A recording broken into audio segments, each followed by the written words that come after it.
맡은 이동준이라고 합니다.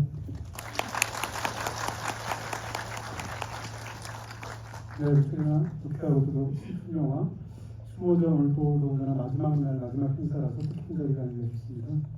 영화를 보고 나셔서 아마 마음들이 굉장히 이렇게 차오르시지 않으셨을까 싶은데요. 무엇보다도 오늘 뵙고 싶은 분 박종훈 배우님 모시도록 하겠습니다. 네, 반갑습니다. 박종훈입니다. 네, 사실 제가 조금 전에 20, 30분 전에 와서 박종훈 선생님께 좀 인사드리려고 했는데 영화를 보고 들어가셨더라고요. 그래서 오늘 그 영화를 같이 관객분들하고 봐주신 것 같습니다. 오늘 1시간 정도 시간이 마련이 되어 있는 것 같고요. 제가 또 오랜만에 뵙기도 하고 또 영화를 보니까 저도 여쭤보고 싶은 게 너무 많기도 하고 그래서 앞부분에서 제가 많은 것들을 물어보면 질문 드리면 아마 많은 것을 말씀해 주실 것 같고요. 후반부에서 여러분께 마이크 준비되어 있으니까 질문하시면 추가로 질문할 수 있는 시간을 따로 갖도록 하겠습니다. 네, 오늘 뱃속에서 영화를 오랜만에 보셨죠? 어떠셨어요? 네, 저도 이게 87년도 영화니까 36년 전이고 저도 한 35년 정도 만에 봤습니다. 예, 좀 쑥스럽기도 하고. 그때까지 살아온 세월보다 그 이유가 훨씬 더 길고요. 그렇게 되네요. 그 생각 한 번도 안 해봤는데. 제가 오늘 생각해 보니까 일제 강점기보다도 1년이 더 길더라고요. 제가 이 영화가 1987년도에 개봉이 됐고 제가 강수현 씨하고는 나이가 같아요. 제가 66년생이니까 21살 때 찍은 영화입니다. 그리고 방금 그 생각 한 번도 못 해봤는데 이동진님께서 말씀하신 것처럼 그 당시 산 거보다 그 이후에 산 게 더 깁니다. 예. 일단 오늘 보시면서 정말 만감이 교차하셨고 또 자리가 자리인 만큼 여러 가지 것들이 떠오르셨을 것 같은데요. 계속해서 영화를 보시면서 오늘 어떤 생각이 제일 먼저 영화를 보면서 드셨습니까? 네, 뭐 그 전에 우선 강수현 씨를 기리고 추모하는 자리에 여러분 함께 해주셔서 진심으로 감사드리고요. 그리고 강수현 씨의 아주 아름다운 사랑스러운 모습을 큰 화면으로 볼 수 있어서 너무 좋았고, 다만 이제 지금 2023년 잣대로 보기에는 좀 위험한 장면들이 좀 있더라고요. 뭐 실내 흡연을 과도하게 한다든가 또는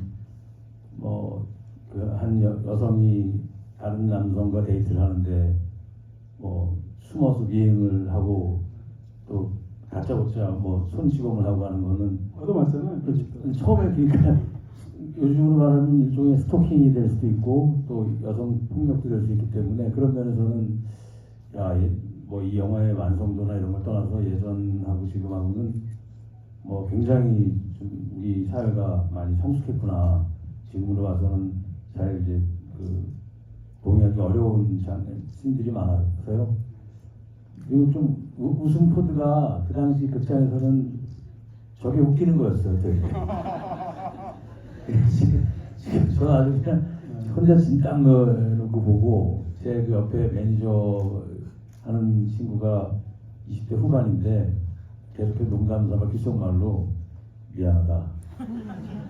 그렇게 됐다 미안하다 이렇게 하면서 영화를 봤습니다. 네. 아니 근데 저도 이 영화를 87년도에 보고 처음 봤거든요. 사실 이제 이번에 추모를 하면서 강수현 배우님의 기라성 같은 영화들 중에서 저 이상하게 이 영화를 해보고 싶다는 생각이 있었고 당시 이 영화를 저도 너무 재밌게 봤고요. 당시로서는 저도 이 영화가 개국 코드가 탁월하다고 생각했었습니다. 환경전지 이런 것도 웃겼습니다. 근데 이제 극장에서 대사가 안 들렸어요. 너무 무서워가지고 전혀 믿기 힘드시겠습니다. 네, 근데 사실 웃음이야말로 어떻게 생각하면 시대에 따라서 가장 많이 코드가 달라지기도 하고 또 이제 어떻게 생각하면 배우들이 연기하는 방식이나 영화에서 스토리를 짜가는 방식이나 모든 것들이 지금하고 다른 시대라서 그런 어떤 세월의 어떤 갭이 있는 것 같은데요. 그럼에도 불구하고 제가 이 영화를 이번에 다시 보면서 제가 느낀 것은 진짜 당대의 청춘 영화구나 이런 생각을 다시 하게 됐습니다. 사실 그 당시에는 한국 영화가 새로운 물결이 막 시작되었던 그런 시대였고 이 영화 바로 전해에 기쁜 우리 젊은 날이 있었고요. 그리고 또 이 영화가 나오면서 정말 새로운 어떤 당대의 청춘 영화들 그런 사랑 영화들이 나오는구나 하는 기분이 있었습니다. 더군다나 지금 오늘 자리에 오면 생각하게 되는 것은 제가 박종훈 배우님 그리고 또 이 강수현 배우님 두 분을 극장에서 처음 본 게 이 영화였더라고요. 두 분 다. 네. 그런 거 생각하면 저에게 굉장히 각별하지 않은가 싶습니다. 당시 이 영화가 데뷔를 이제 깜보로 주인공으로 데뷔하셨습니다. 네, 네. 그러고 나서 바로 다음 해에 그렇죠. 네. 실합니다.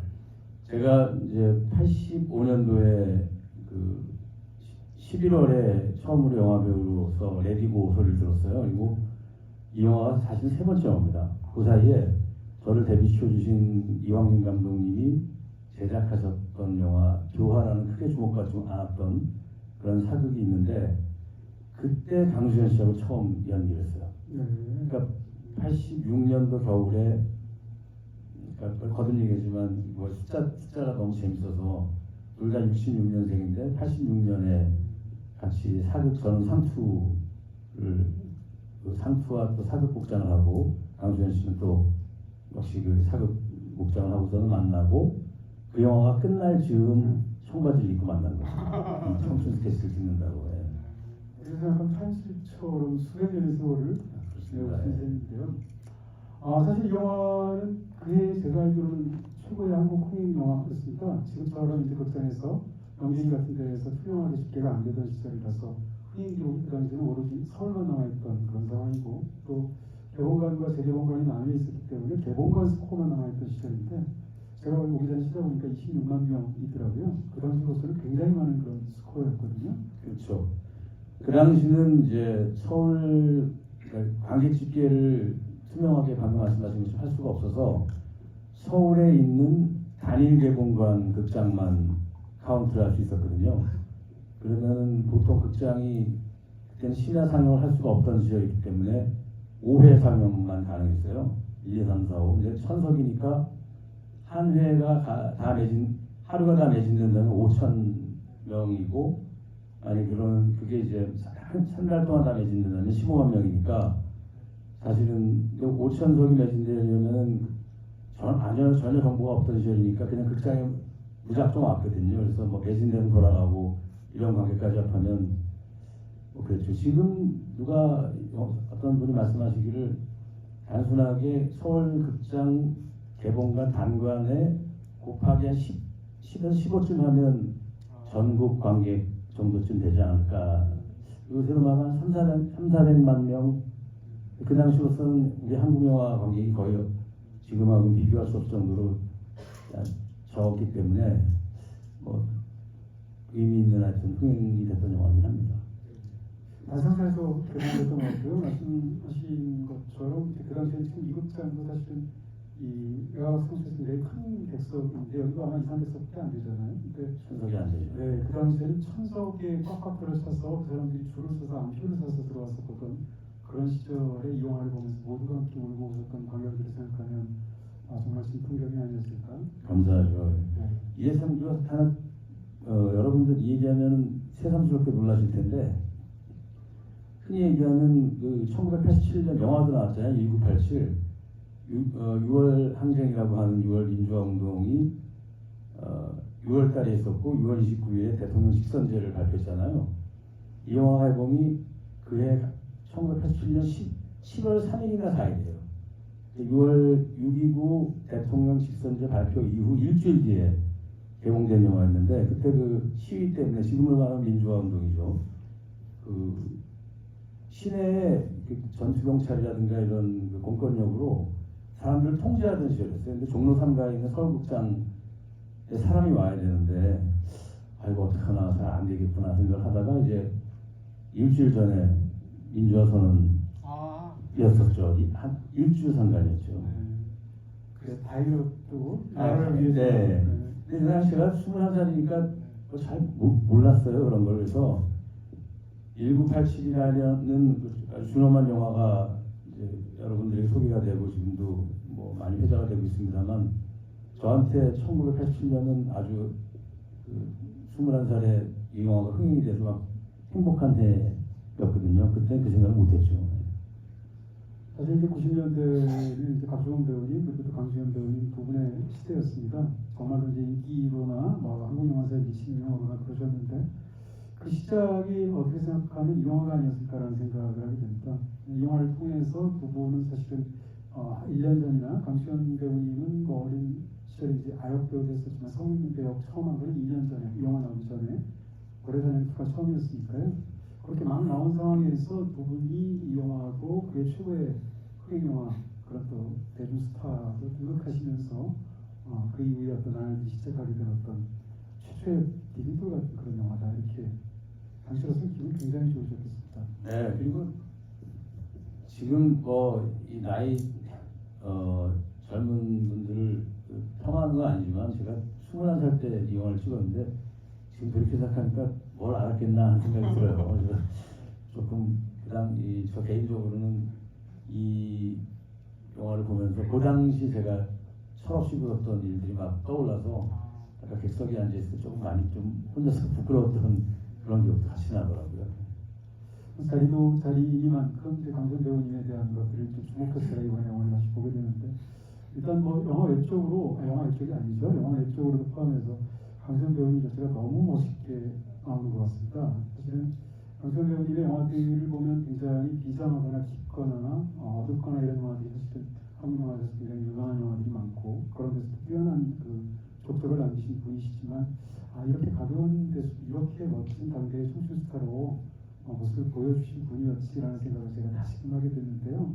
실제로 영화에서 이런 그 30여 년 전이라는 것을 감안하게 되면 전혀 그 스타일이 굉장히 어색하다거나 요즘 말하면 뭐 촌스럽다거나 이런 느낌이 전혀 안 들고 약간 좀 다르긴 한데 지금도 그 매력이 고스란히 살아있는 영화가 아닌가 싶습니다. 네, 강수현 씨는 이렇게 약간 고전적인 표현을 빌어서 말씀드리자면 이 이상의 표현이 없는 것 같아서 정말 수려하고 화려하고 빼어난 미모를 가진 배우예요. 그리고 제가 최근에 여러 군데서 말씀드리고 있습니다만 직접 보면서 야, 어떻게 저렇게 예쁜 사람이 다 있지?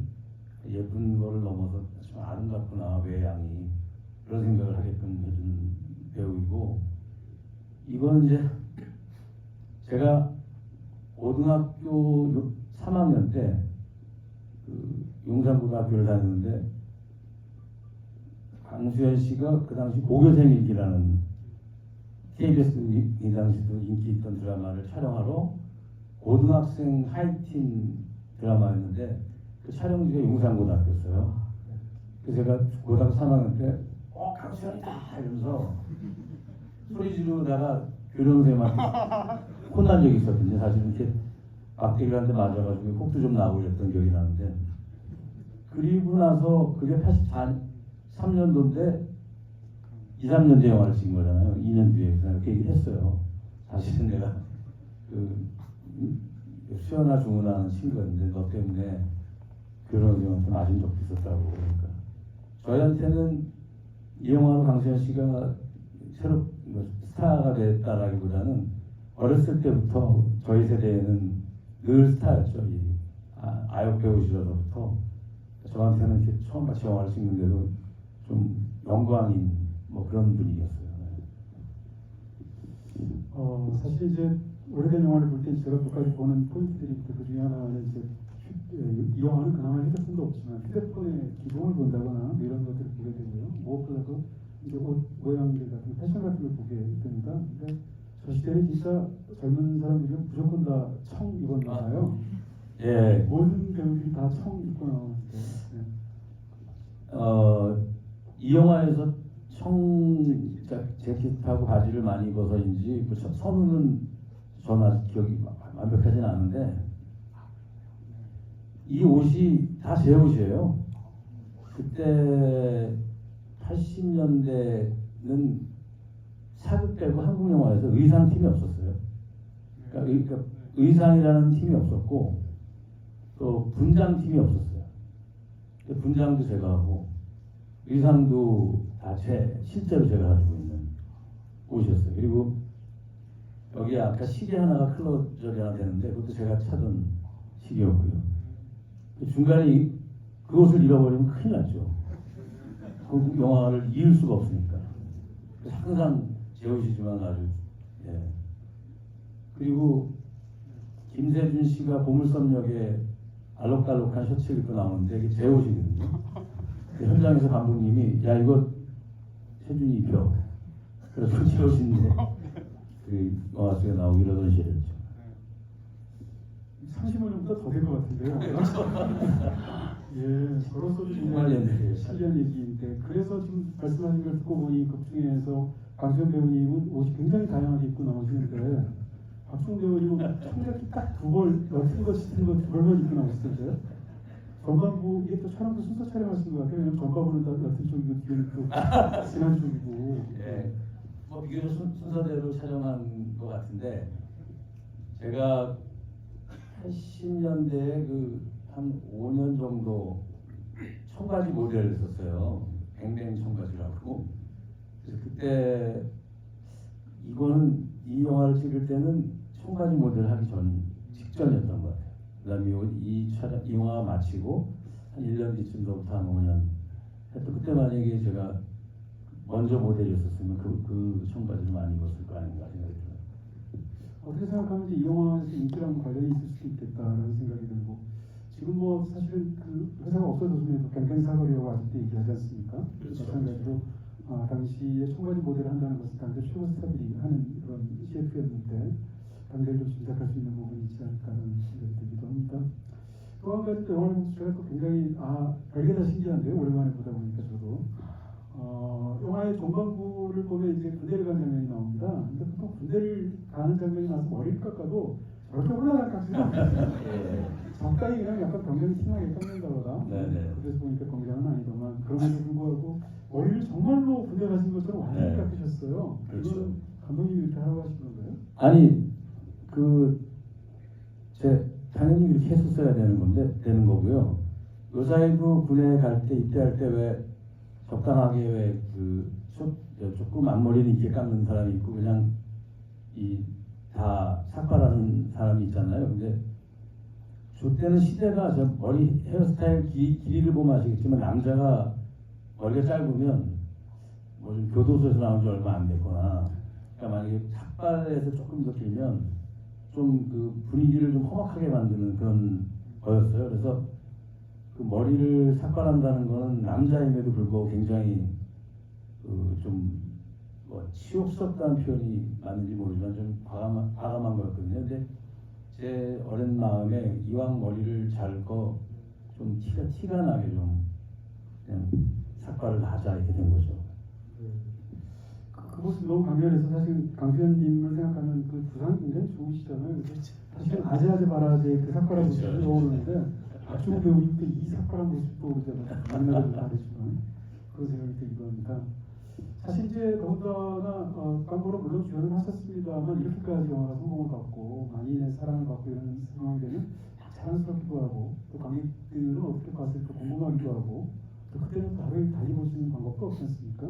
극장에 가서 여러 번 보셨을 것 같은 생각도 드는데요. 그렇죠. 너무 신기해서 극장에 정말 많이 갔죠. 많이 갔었고 이 영화 하면은 뭐 질문에는 약간 떨어진 거 조금 별개인지 모르겠습니다만 목소리가 제 목소리가 아니에요. 그 당시 후시 녹음할 때인데 강수현 씨는 워낙 어렸을 때부터 연기를 쭉 해와서 본인 목소리를 다 알고 대중들이 그 당시 후시 녹음 때는 4분인가 이상을 모든 배우가 입이 맞아야 돼요. 안 맞으면 다시 NG. 그렇기 때문에 신인 배우한테는 기회를 안 줘요. 입이 맞으면 감정이 안 맞고 감정이 맞으면 입이 틀리고 해서 기회를 안 줘서 제가 이 작품까지 감독님 제가 제 목소리를 하고 싶습니다. 그러니까 절대 안 된다고 한 다음에 이 작품 끝나고 조금 인기를 얻게 돼서 요 다음 작품 계약할 때는 계약서에 내가 내 목소리 녹음한다. 이게 계약서에 들어갔던 그런 적이 있었죠. 한 가지 이 영화 하면 제일 먼저 떠오르는 거는 제 기억이 맞다면은 강수현 씨가 베니스 영화제 여우전상을 받았을 때가 이 영화를 마치고 얼마 뒤였던 걸 기억을 하거든요. 87년도. 그때 제가 강재규 감독님 유명한 그분하고 제가 대학 선후배로 친해서 그 당시는 이제 감독님 하기 직전이었죠.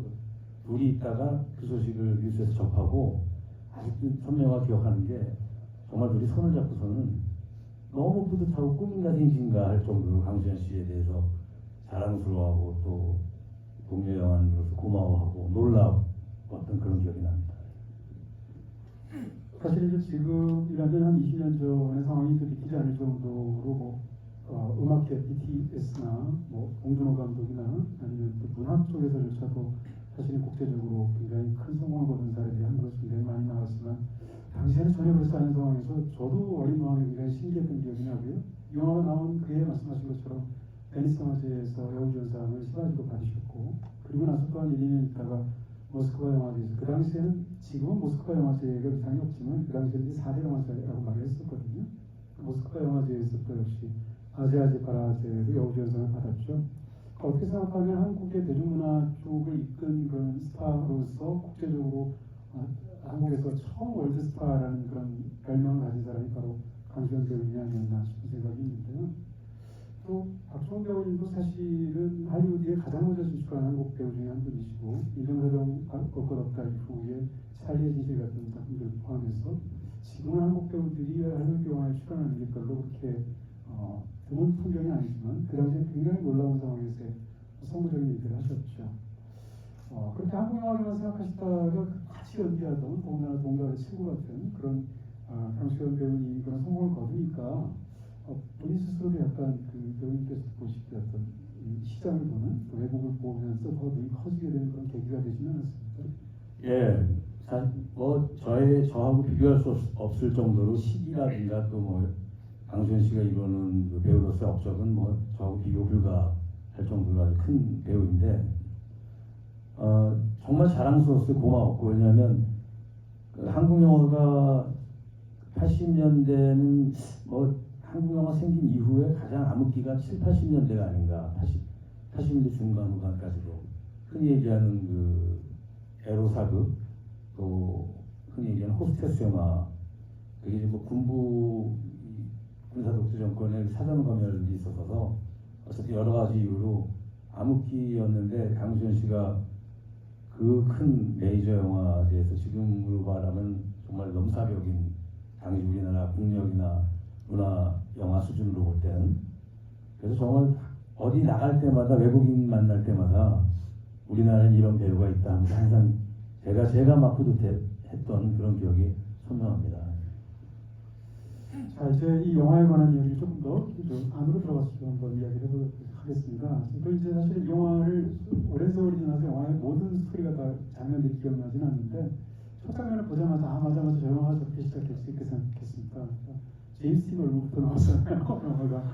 그리고 이제 아무 관계가 없다고 하는데 현장에서 당시에는 정말 그 보는 관객들이 죽었거든요. 그거 너무 웃겨가지고요. 저도 그랬었고요. 그래서 당시로서 이제 이규영 감독이 갖고 있는 어떤 그런 신선한 유머 감각 플러스 또 이 영화의 기획이나 이 영화에 참여한 배우들의 어떤 신선한 면모들까지 정말 당대의 청춘 영화라는 생각을 하게 되는데요. 현장에서 그렇게 제가 아는 그 박수홍 선배님의 그 모습으로는 가만히 시키는 대로 하지는 않으셨을 것 같고 뭔가 이렇게 아이디어 같은 것도 굉장히 적극적으로 내셨을 것 같고 단순히 의상뿐만이 아니라 현장에서는 어땠습니까? 이 배우들이라든지 감독과의 어떤 관계 이런 것들이요.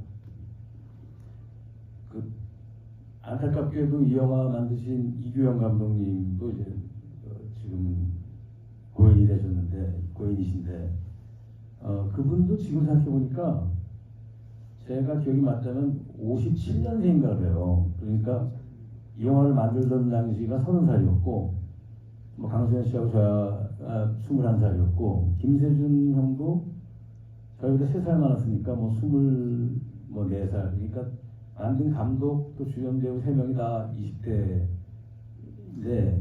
여기 20대 분들도 더러 계시고 또 있겠습니다만 20대가 갖는 아주 아름다운 강점이 또 있지만 또 20대가 갖는 좀 우려되는 점은 좀 뭐라고 할까 좀 거칠기도 하고 좀 덤비기도 하고 열정이 좀 과잉이기도 하고 그랬을 거 아니겠어요? 이 영화 찍으면서 하여튼 감정이 계속 좋은 의미로 계속 서서 이렇게 다녔던 것 같은 기억이 나요. 대학교의 전신을 다 청주대학교에서 찍었거든요. 근데 지금으로서 있을 수는 없는 얘기지만 제 차가 그때 스텔라 프리마였는데 강수현 씨하고 저하고 김세준 씨하고 간혹 제 차로 다녔어요. 제가 운전하고. 그럼 고속도로 운전하면서 뭐 두 손 놓고 눈 감고 뭐 인식하고 뭐 이런 거 그런 것도 하고 막 그랬어요. 영화 아이다워 찍으셨네요. 아 지금 진짜 저는 살면서 그거 생각하면은 지금도 깜짝깜짝 소름이 막. 그러니까 지금 이 예를 왜 들었냐면 그럴 정도로 막 에너지 저 같은 경우에 에너지 과잉이어서 가지고 뭐 좀 이렇게 부끄러운 기억도 많이 납니다.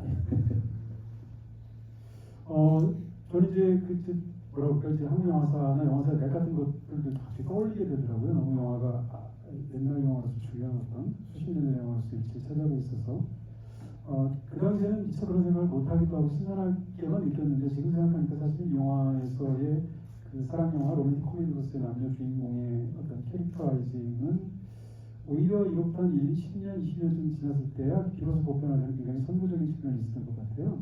특히 이제 상대적으로 남성 캐릭터가 좀 더 이렇게 좀더 내성적이고 여자를 좋아하는 적극적으로 말하지 못하는데 반면에 여성 캐릭터는 시작부터 이제 따귀를 날리면서 시작하는데 그걸 보고 반해서 국회를 보내자면서 영화에 이제 두 사람의 사랑이 시작되는 거잖아요. 여자는 오히려 사랑에 대해서 적극적이 아니어서 상대를 우정적으로 남사친처럼 생각하고 있고 반면에 남자는 일생일대 사랑으로 생각하고 있는 거잖아요. 그런 어떤 양자 사이의 감정의 비대칭 때문에 생겨지는 이야기가 이 영화의 이제 러브스토리의 중요한 어떤 설정일 텐데 이게 지금은 굉장히 흔합니다. 근데 그 당시로서는 정말 한국 영화에서 그런 구도를 본 적이 없었던 것 같고요. 이로부터 한 20여 년쯤 지나야 엽기적인 그녀 같은 영화가 나와서 물론 이제 할리우드에서 그런 영화들이 있었습니다만 그런 부분이 충분히 있지 않았을까. 아, 네, 그렇죠.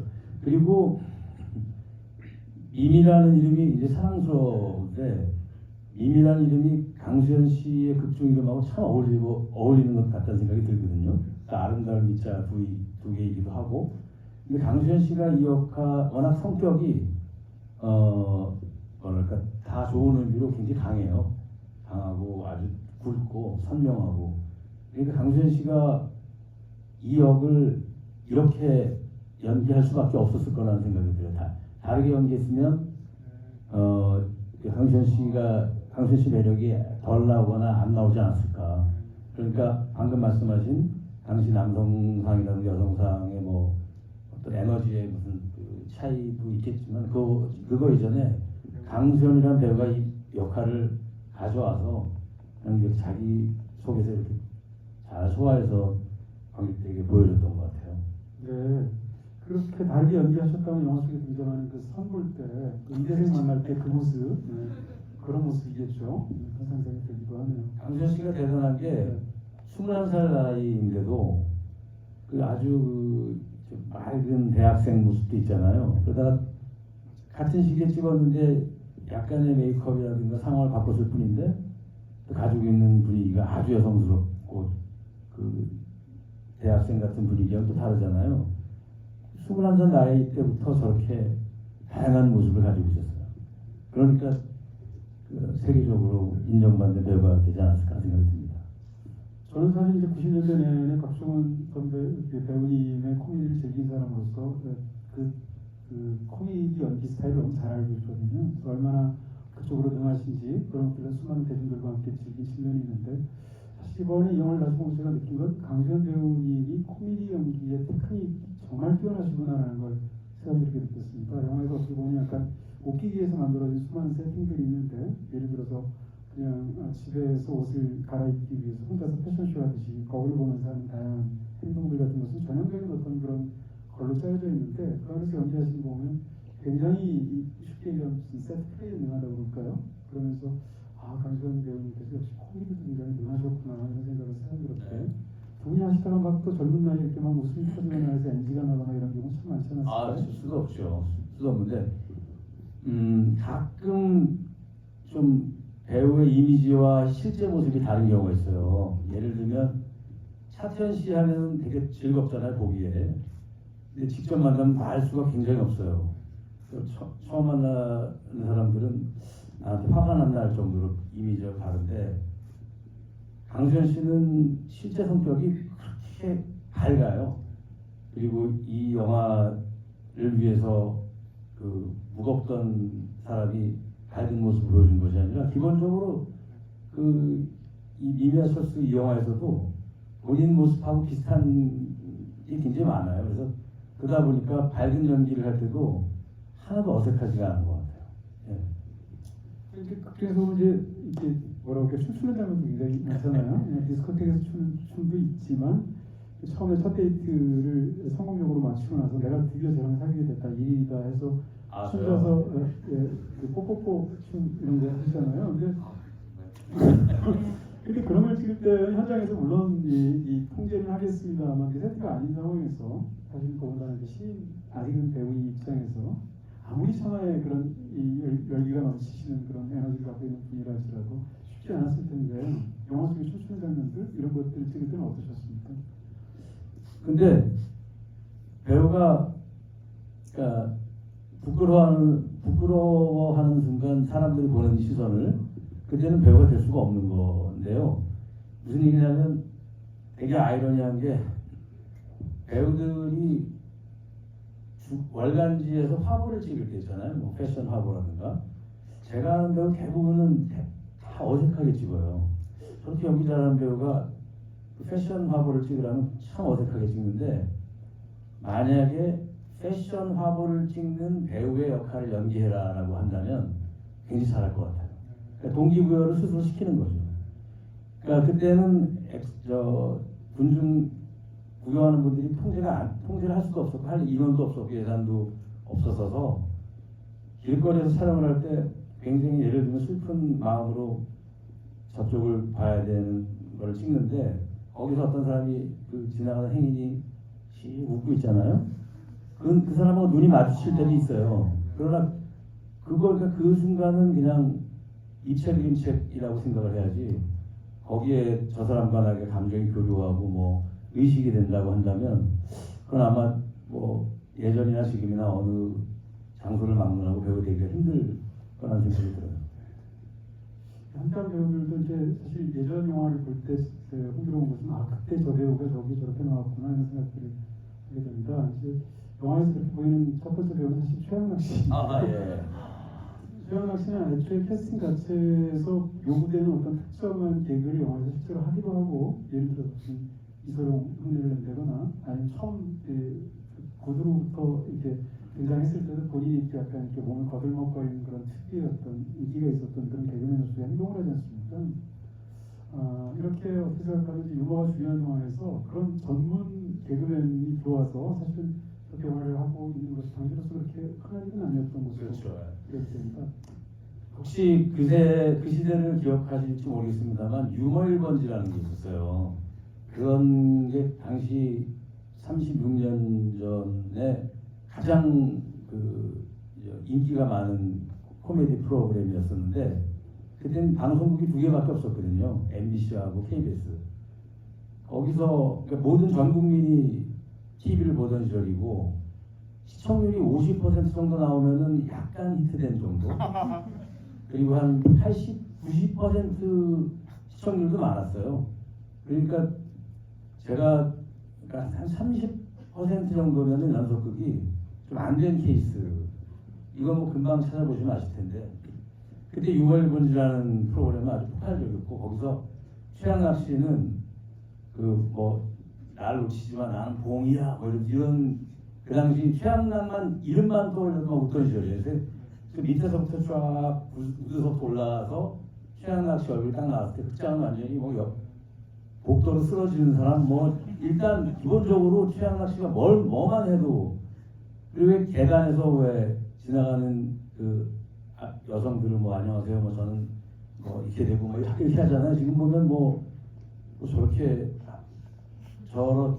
여성한테 데이트를 걸는데 그거를 하면 무슨 정신병자 수준 정도의 이상한 근데 그게 극장에서는 아주 대사가 안 될 정도로 그 정도로 최양락 씨가 인기가 많았는데 그래서 제가 이 영화를 보면서 아까 조금 뭐 제가 좀 답답하기도 하고 좀 부끄러기도 했던 거는 그 당시만 알 수 있는 이야기들 대사들이 많았어요. 그때는 막 웃음소리와 함께 잘 안 들리다가 오늘은 조금 정말 제가 매니저로 야 너한테 도움이 될 거야 이게 말이야. 36년 전에 한국 영화사를 보는 거야. 하면서 제가 나갈 순 없잖아요. 보라고 앉혀놓고야. 그래서 아주 진단 맞습니다. 예. 아니, 관객들도 너무 웃겨서 우느라고 그러시지 않았을까. 거의 대부분이 어이없어하는. 근데 그게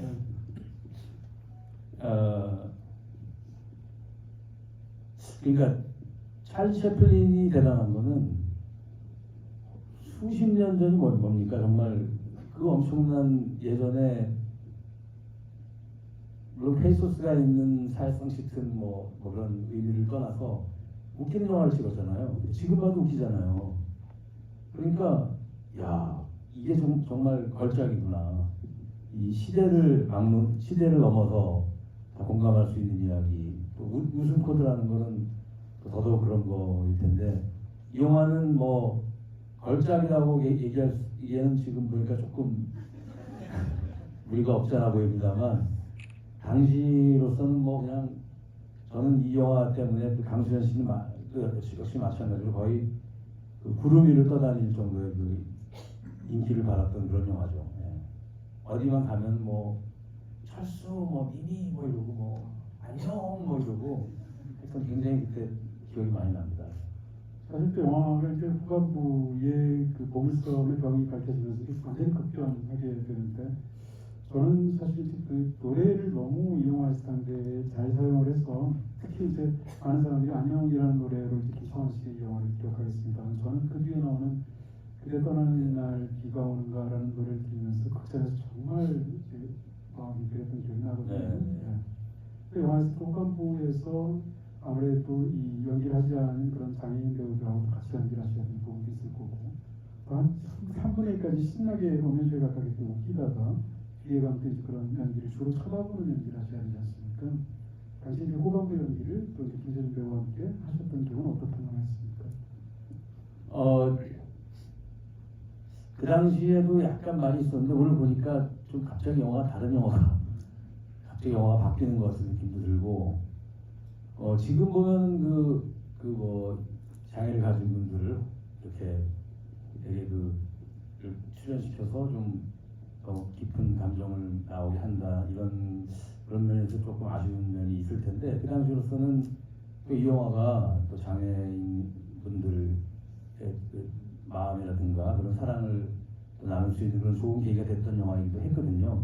좀 영화 극의 전개로서는 조금 이렇게 갑작스러운 부분이 있었습니다만 김세준 씨가 굉장히 성실한 배우예요. 근데 그 이전에 내일을 뭔가 하여튼 그런 영화로 권투 선수 역할을 했던 적이 있어요. 실제 권투 선수 데뷔한 건 아니지만 그래서 이병헌 감독님이 그 깡패들 물리치는 장면에 씬에서 나름대로 보석으로 남겨놨던 것이고 그리고 김세준 씨를 늘 안경 끼고 이렇게 좀 주변 인물로 놔뒀다가 맨 마지막에 후반부에 임팩트 있게 그려보자는 게 감독님의 의도였죠. 당시 또 이 영화 때문에 굉장히 많은 또 신상을 받기도 하고 그렇게 또 굉장히 스포트라이트 받았던 기억도 있습니다. 더군다나 영화에서 부인물이 둘 다 김철수라는 똑같은 네. 성까지 같은 그렇게 설정된 것도 어떻게 생각하면 또 다른 극중에 등장하는 이 박정훈 선배님이 연기하셨던 철수의 또 다른 모습처럼 보이기도 하고 이름이 완전히 같다는 측면에서 현장에서 거기에 대해서 혹시 뭐 비교현 감독님이라든지 어떻게 이야기가 있으셨나요? 지금 생각하니까 참 재밌는 일이 있었는데 제게 시나리오를 주면서 이미아 철수의 청춘 스케치에서 철수 역을 하고 해다오라고 하고 한 일주일 뒤에 네가 복수성을 하면 어떻겠니? 그래갖고 철수는요. 그럼 김세준이 하고 여기는 철수가 2명이야. 네가 그 보물섬 철수를 해라. 그래서 철수하셔야죠. 그래서 제가 그거는 내가 안 되겠습니다. 형 동생 있었거든요. 규영이 형이라고 있는데 형님 그거 그렇게는 싫습니다. 야 그게 이 보물섬이 주인공이니까 그거는 좀 그렇습니다. 그래서 알았어. 그래서 그냥 그대로 캐스팅됐던 기억이 있습니다. 큰일 날 뻔했네요. 인생을 건 어떻게 보면 승부수처럼 느껴지기도 합니까? 근데 이게 배우들이 지금 이제 익숙해진 그 역할의 배우를 그 배우 말고 다른 배우를 상상을 못할 텐데 배역도 자기와의 연과 운명이 있는 것 같아요. 예. 투캅스 1편을 다른 배우가 계약을 해서 촬영을 하기 직전에 그 배우와 강호석 감독님이 그 의견이 안 맞아서 결렬이 됐어요. 다 계약하고 돈도 이제 그 개런티도 오고 가고 촬영 날짜 잡아놓고 둘이 이제 헤어지면서 저한테 연락이 왔어요. 그 역할을 할 수 있겠냐고. 근데 지금 생각하면 투캅스는 제 영화 같거든요. 아주 저한테 잘 어울리는. 근데 그 배우가 했다면 상상이 잘 안 되는 이런 게 참 역할들이 많은 것 같아요. 아니 20년 전에 저를 뵀을 때는 그런 좋은 얘기 해주셨으면 제가 바로 기사를 썼는데 그때는 아무런 얘기 안 하시다가 이제 얘기가 좀 저는 기자도 아니고 네. 아 그랬군요. 누군지는 저만 이따 여쭤보고 아는 걸로 하겠습니다. 네 오늘 사실 네, 또 너무 좋은 얘기, 재밌는 얘기, 또 즐거운 얘기 많이 해주셔서 저만 걱정할 수 없을 것 같고요. 더 많은 질문 드리고 싶지만 여러분에게 또 지금부터는 질문 드릴 시간을 한 15분 정도 가져보도록 하겠습니다. 마이크 준비되어 있죠? 저는 좀 어린 편이어서 저도 평소에 강수연 배우님을 굉장히 존경하고 꼭 뵙고 싶다 이렇게 생각이 들었는데 못 뵙게 되었어요. 그래서 이제 박지훈 배우님께서는 마지막으로 이제 강수연 배우님에 대한 기억이 어떻게 남아 계시는지 여쭤보고 싶어요. 네, 질문은 간단하지만 사실은 오늘 밤을 새도 안 될 정도로 긴 질문이긴 합니다. 제가 불가능에 가깝지만 짧게 요약을 해서 드리면 참 괜찮은 사람이고 뭐 남자다 여자를 떠서 인간적으로 참 괜찮은 사람이고 그리고 매번 드리지만 마음도 그렇지만 외양도 참 아름답다라는 생각을 늘 줬던 사람이고 제가 강수연 씨를 마지막으로 본 거는 그러니까 세상을 떠난 게 작년 5월이니까 고해 겨울 그러니까 그 5월 전 한 몇 달 전에 봤어요. 보면서 우리가 여기 계신 김동호 위원장님 전 부산국제영화제 님도 계시고 또 몇 분이 뭐 수호 모임이라고 할까 김동호 국제 위원장님 댁에서 청평 댁에서 이렇게 가끔 모여서 와인도 나누고 이랬던 사이인데 그리고서는 오랜만에 영화를 작품을 하게 됐다. 제목이 뭐냐고 하니까 넷플릭스 건데 정의라는 것이다. 아 그러냐. 그러면 오랜만에 연기하니까 스트레스가 많겠다. 끝나면 우리 또 한번 모이자 하면서 아주 뭐 그냥 일상적으로 헤어진 모습이었는데 어느 날 그런 일이 있다고 해서 저는 어떻게 연락을 받고 이제 병원에 가서 세상을 떠나기 전에 이렇게 병원에 누워 있는 그때는 떠나기 전이었습니다만 그 마지막 모습을 저는 그렇게 봤죠.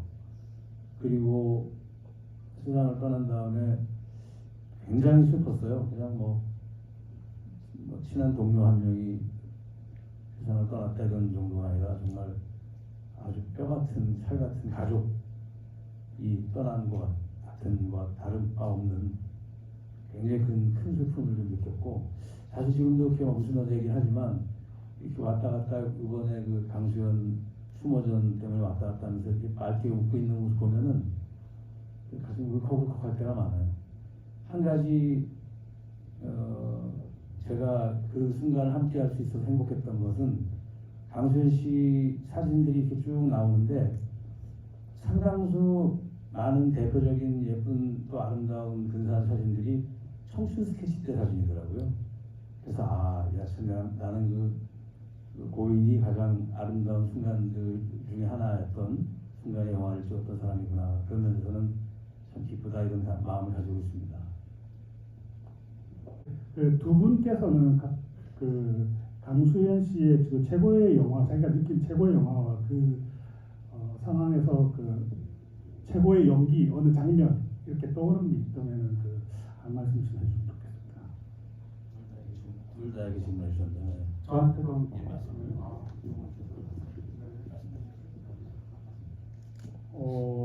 저는 사실은 강수현 배우님의 영화와 함께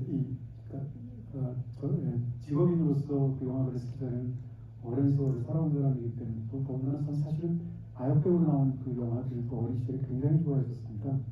그래서 지금 한 작품 꼽기 굉장히 어려울 것 같고요. 아무래도 그래도 90년대 초반에 있던 영화들, 네, 그리고 의외로 많은 분들이 기억 잘 안 하시는 영화 중에서는 사실은 이번에 지기에 걸려서 저한테 추천을 해달라고 했을 때 제가 그 작품 말했거든요. 이 작품하고 성화를 얘기했는데요. 그 상대적으로 조금 더 후기작에 속하지만 성화에서의 그 연기를 개인적으로 좋아합니다.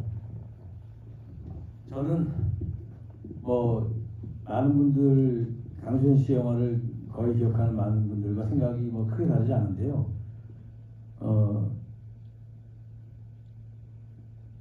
경마장 가는 길을 보면서 정말 그 영화도 너무 재밌게 보고 강수현 씨 그 리얼한 연기도 너무나 재밌게 봤던, 아주 좋게 봤던 기억이 나고, 그 강수현 씨가 굉장히 에너지가 많은 사람이에요. 근데 그 에너지가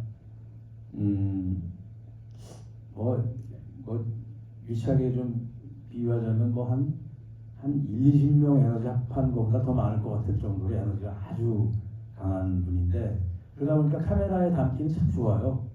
에너지가 많아야 된다. 그러니까 배우를 한문으로 쓰면 사람 인변에 아닐 비자를 쓰잖아요. 사람이 아닌 것이 인간의 기를 먹는단 말이에요. 그러니까 기가 세야 되는데, 그래야 찍어도 관객들하고 이 기가 맞는데, 여러 명이 보니까, 더러는 1000만 명이 보니까. 그런 면에서 강수현 씨는 카메라 찍기 아주 좋은 에너지와 눈을 가진 배우가 아닌가 생각이 들어요.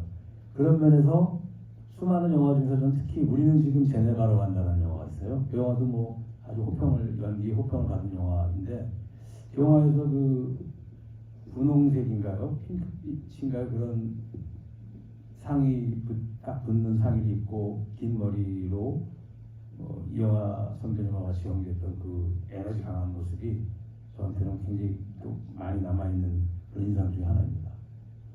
아까 말씀하셨던 것들 중에서 그 세 주연 배우분이 각자 차례 모여서 다니는 이런 이야기도 되게 신기했거든요. 요즘과는 그런 다른 여건들이 되게 신기했는데, 그때 지금과 다른 모습들을 더 말씀해 주실 수 있는지랑 같이 다니시면서 추억 있으시다면, 재밌는 에피소드 있으시다면 듣고 싶습니다. 이 말씀을 드리고 싶습니다. 흔히 얘기하는 정치, 경제, 사회문화, 오락, 레저, 스포츠까지 우리가 속한 사회가 대한민국이라는 사회잖아요. 그런 사회 가치 있잖아요. 그러니까 관계가 있는 것 같아요. 수준이. 국격이 올라가면 스포츠도, 또 문화도, 또 경제력도, 뭐 모든 것이 다 이렇게 구색이 맞춰져 가는 느낌이라고 할까. 그런 면에서 볼 때는 지난 20년, 30년 사이에 한국 영화가 아주 정말 눈부시게 성장을 했는데, 과연 영화만 성장했느냐라고 볼 때는 다른 분야도 엄청나게 눈부시게 성장을 했거든요.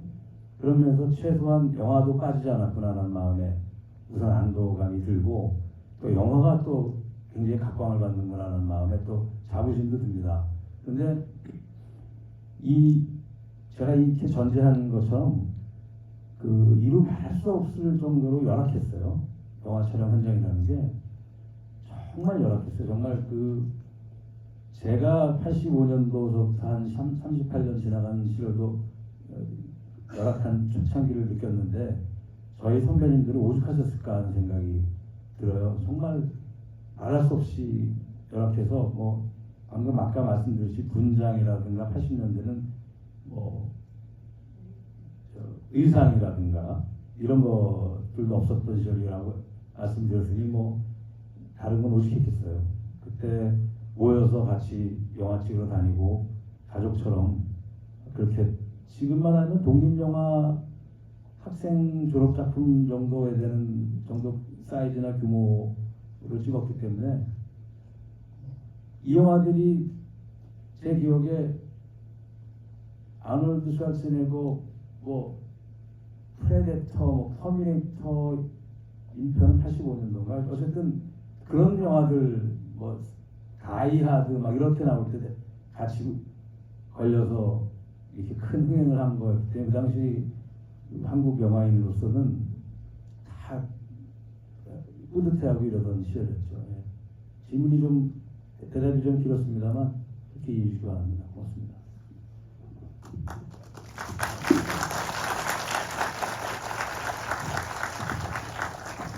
네, 눈앞에서 그냥 뭐 영화뿐만 아니라지만 사실은 세월이 흘러가는 것 같은 뭐 그런 느낌이 드는 좋은 말씀 많이 해주셨습니다. 마지막으로 약간 인사 말씀 해주시고 마치도록 하겠습니다. 부디 그 우리가 우리에게 많은 그 사랑을 받고 또 우리가 사랑하고 사랑했던 또 사랑할 강수현 배우를 많이 오랜 시간 기억해 주시기 바랍니다. 그리고 사실 그녀가 뭐 한 조금 더 수십 년이 지난 다음에 세상을 떠났다면 지금만큼은 보다는 조금 덜 슬프지 않았을까 생각이 드는데 정말 좋은 나이에 젊은 나이에 갑작스레 세상을 떠나서 저 마음이 같을 거라고 생각합니다. 여러분 오랜 시간 강수현 씨를 기억해 주시기 바랍니다. 고맙습니다. 고맙습니다.